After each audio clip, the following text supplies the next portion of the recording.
Inizia un altro campionato, l'obiettivo adesso è riprendere la marcia dopo la frenata delle ultime settimane e blindare il secondo posto in classifica, fondamentale per disputare i playoff in casa, perché se per la promozione diretta è sfumata c'è ancora una speranza per centrare la strada che può portare al salto di categoria. Non percorrerla da una corsia privilegiata sarebbe un peccato enorme, scenario incredibile quello che ci offre quest'oggi lo stadio Nicola De Simone alla prima partita del Siracusa in casa dopo il compimento dei 100 anni, quindi la prima partita dopo la festa per il centenario del Siracusa. Intanto c'è un minuto di raccoglimento in ricordo della strage della centrale idroelettrica di Bargi, Lago di Suviana, in provincia di Bologna, tutti in piedi al De Simone per rispettare il minuto di silenzio.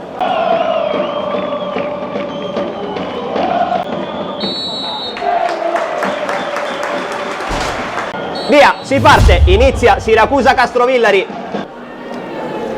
Ragusa, mentre per Spinelli il KO sul campo del Trapani, filtra qui il pallone pericoloso del Castrovillari, ci prova da fuori aria il numero 6 Candilio. Siracusa ancora in avanti con Ruffino, il tocco è per Russotto. Russotto dà una palla magica a Ruffino che può crossare con il mancino, il cross è buono, ci può arrivare Sarao. Il pallone finisce alto di poco.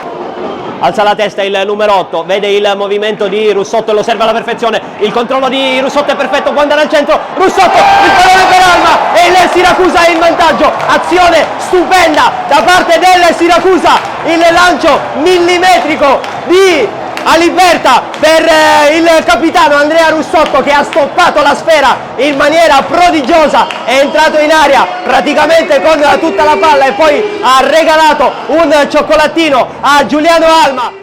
Sono passati in un batter d'occhio i 2 minuti di recupero e allora termina il primo tempo, Siracusa in vantaggio 1-0 contro il Castrovillari, la rete di Giuliano Alma sul posto di Edoardo Esposito per i due che hanno confezionato il gol che ha portato in avanti il Siracusa. Qui un altro lancio magico di Aliberta per Russotto che può calciare, ci va Russotto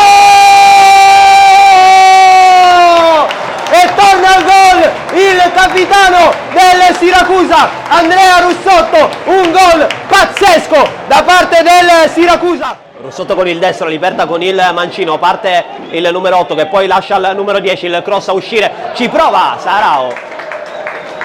Pallone che finisce alto, magari effettuando anche qualche cambio, si muove già qualcosa nella panchina di Spinelli. Intanto qui c'è Bacca, c'è Alma che serve all'indietro Sarao. Sarao cerca lo spazio per il mancino, ci prova! In avanti il Castrovillari, Scognamiglio prende spazio al centro del campo, poi prova ad imbucare, buona la giocata qui di prima, ci prova Isco e il pallone che sfiora il palo. Finisce la partita di Domenico Aliberta, applausi per il numero 8 del Siracusa, autore dell'ennesima grande prestazione, prima l'apertura vincente in occasione del gol che ha portato al vantaggio del Siracusa e poi l'assist, l'ennesimo di una stagione straordinaria. E adesso arrivano scroscianti gli applausi del De Simone per il capitano del Siracusa Andrea Russotto, un gol e un assist, è una prestazione assolutamente devastante.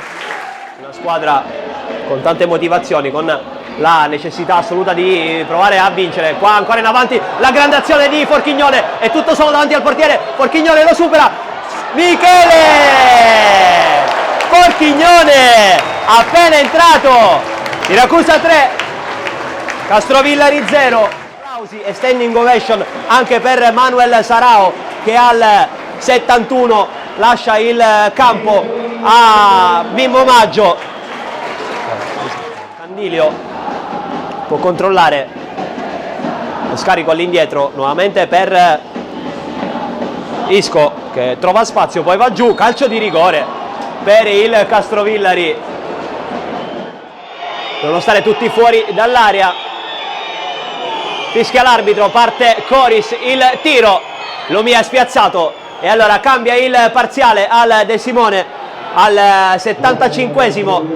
La partita di Giuliano Alma è tornato al gol come dicevamo dopo oltre 2 mesi, si è issato nuovamente in vetta alla classifica dei marcatori del girone I di Serie D con 17 gol.